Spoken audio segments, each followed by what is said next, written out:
Greetings. I'm preparing this from my home on an island in the Chao Phraya River, not too far from where this picture was taken.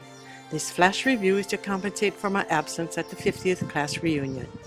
In 1965, life was very different. Who knew? Growing up, I always dreamed of a place where green nature grew abundantly, with lots of rain and water. However, I couldn't really explain this to anyone because nothing like that existed in the environment around me.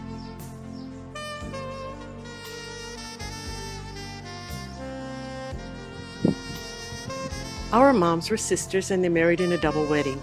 Dick and I were born on almost the same day.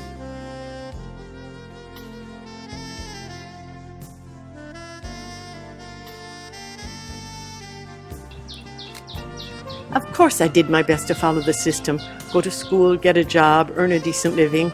Therefore, a couple of years after graduation, I was working in an office in Denver. I learned to ski and then I thought, why should I sit in this office when I would rather ski?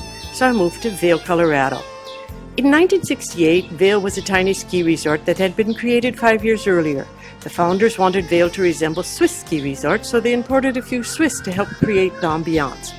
Helen from Switzerland and I became best friends, and along with lots of hard work, we made plans for me to continue my ski bum career in Switzerland. Helen forgot to tell me that there were no ski bums in Switzerland. Fortunately, the Swiss were open-minded. I found work and skied, and I was very happy. In the ski resort of Davos, I was asked if I wanted to work as a typist in the back office during a small symposium in the local Congress Center. This was the 5th year for the European Management Forum, and when the meeting was finished, they asked if I would join their permanent staff in Geneva. This seemed to be a good idea, and then Professor Schwab explained that none of the people in the office knew how to use a computer and asked if I would establish a computer department. At that time, few people in the world had touched a computer, me included. However, I took on this challenge. I started with a mailing list, and this quickly grew to a database and quickly became a key element at the symposium in Davos. At the time, it was one of the most unique of its kind in the world. I supervised the growth of this for a couple of years and then discovered the joys of creative design. The Congress Center in Davos was actually a military bunker, bare basics with cement walls. Each year we transformed this military bunker into a luxury hotel ambiance, including an elaborate gala. This was a multidimensional challenge that required know-how in a wide variety of professions. I married a Swiss graphic designer, we created Vertpom, and the European Management Forum became our client. As I assumed this task when the symposium was still small, I just evolved as it morphed into the world-famous World Economic Forum's annual meeting in Davos. I worked on planning and design year-round. The Congress Center in Davos enlarged numerous times for the World Economic Forum, and they even added more events in other parts of the world. They asked if I wanted to work with them in other cities. However, since these events were held in large hotels, the only real need was to negotiate the best deal with a hotel. Clearly, such work was very different from the creativity needed to transform the military bunker in Davos. Negotiating with hotels was not something that I wanted to do, and I chose to focus my attention on other areas of work that were closer to my interests. It was a privilege to have worked with this amazing team for almost 30 years. Even in recent years, I attend their summits that are held here in Asia, in luxurious hotels, of course.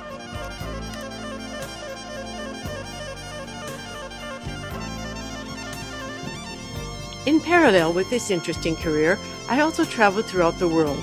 Over the years, my curiosity about Asia grew, and I especially enjoyed my trips to China. Another delight was having Mom and Dad visit Europe. Here they are in Mutzig. This was where the Mutziger clan migrated from 100 years earlier, located in Alsace, France. Dad and me in Lausanne. I also lived there a couple of years. Mom and Dad in Piazza San Marco in Venice, Italy. Please keep this in mind. You will see it again later in the story.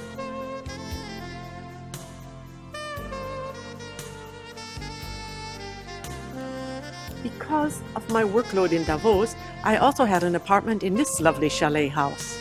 My home base for over 25 years was here in Montrichet, between Lausanne and Geneva. As mentioned, I married Serge, and over the years we purchased all the space in a rambling farmhouse. Serge was very talented, and he immediately saw the potential for graphic design on the computer, even before Apple. Our company, Vertpom, provided some of the most avant-garde computer graphic design in Switzerland during those years. I cherish the following sketch because it attests to Serge's pioneering spirit in the world of graphic design on the computer. This computer-generated drawing was made in 1984 on an Amiga computer. Apple was not yet capable.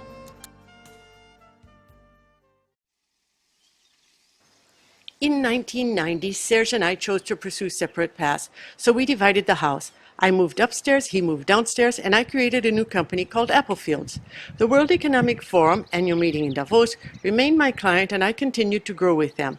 As mentioned, my focus was shifting and I moved more and more into work with the Swiss government, United Nations, and especially organizations relating to sustainable development.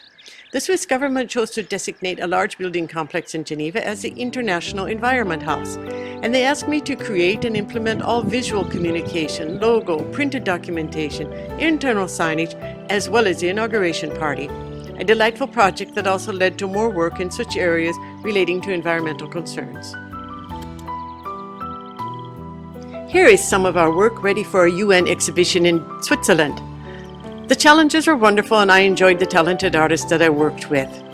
I am always grateful to Gerard Courcelle for his creative talents and unending support. Gerard was from Paris. I worked with him for many years and his amazing creativity astounded everyone.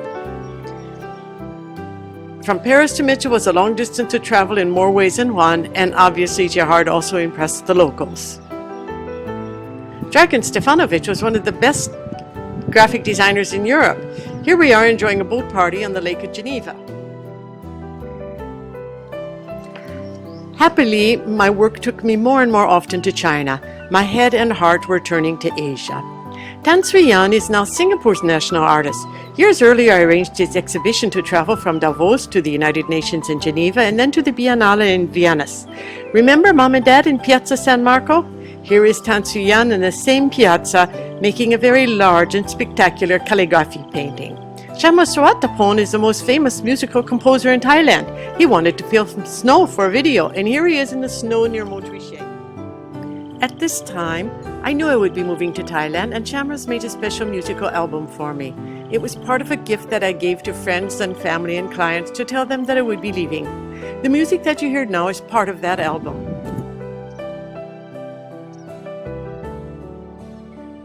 At the start of 2005, my home was full of artwork, furniture, apple fields, and me. It was not easy, however I had to reduce my baggage. And 11 months later, I loaded all that was left into one shipping container and sent it sea freight to Thailand. Opening this container was like opening a new life on a new continent, the third continent within this lifetime for me. I wanted to live in a climate where I would be close to nature most of the time. I also wanted a culture that would shake me out of the old belief patterns. I chose Bangkok because I thought I would be happy here. In truth, I have fallen in love with this dynamic city. The Thai House. This family homestay was my first home in Thailand. This is also the home of the Fagrajang family. They were wonderful in helping me to learn about the Thai culture, the people, and religion. Through them, I could live the authentic Thai life and ensure that my feet were firmly planted on this new continent. The Buddhist religion plays a large role in daily life in every community. This monk is collecting alms on the Klong Canal. People provide food for the monks living in the temples near their homes. These are Buddhist novices in a local temple during the Thai New Year celebration.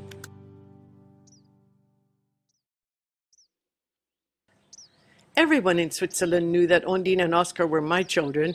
They were with me for 20 years, and only after they died could I leave. Perhaps it was reincarnation, because within a few months a cat gave birth to 3 babies in my new home. Watching these babies grow was one of the most endearing experiences in my life.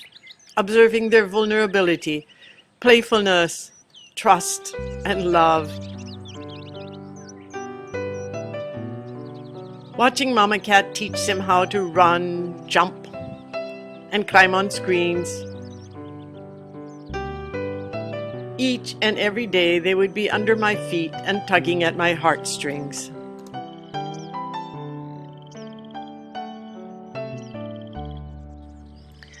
Of course, living in open houses means that people have different types of relationships with dogs and cats.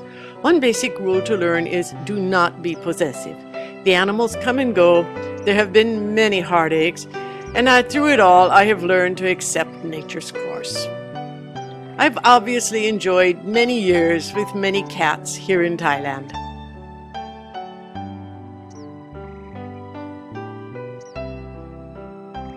Recently, a puppy found his way to my home.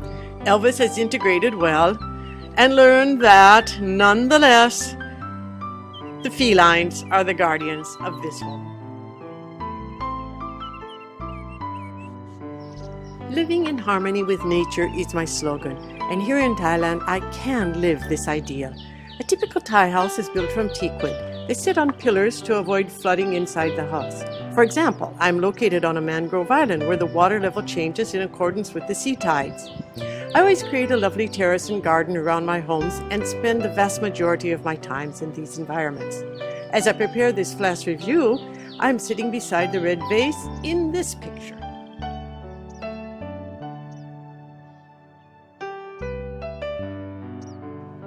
Clearly, I love the Thai people and their culture, and I wanted to share that which I learned with as many people as I could. I have already written 3 ebooks about Thailand. Thriving Lifestyles with Love is a collection of short stories about some of the more interesting people that I've had the good fortune to know. I hope that most people will find these sagas inspirational.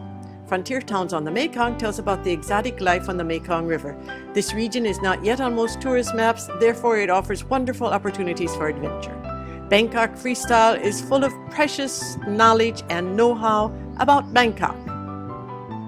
My website tells more about my books. They are also on Amazon.com where you can read a few pages. My family was lucky.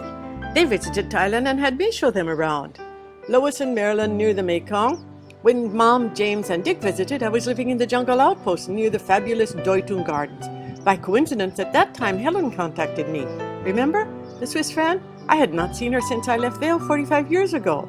Helen said, "Oh, a few years ago I visited Thailand and stayed in the Royal Palace at Doi Tung." Gosh, that was an amazing coincidence. And yes, indeed, that's Dick and me having even more fun at this stage in our journey.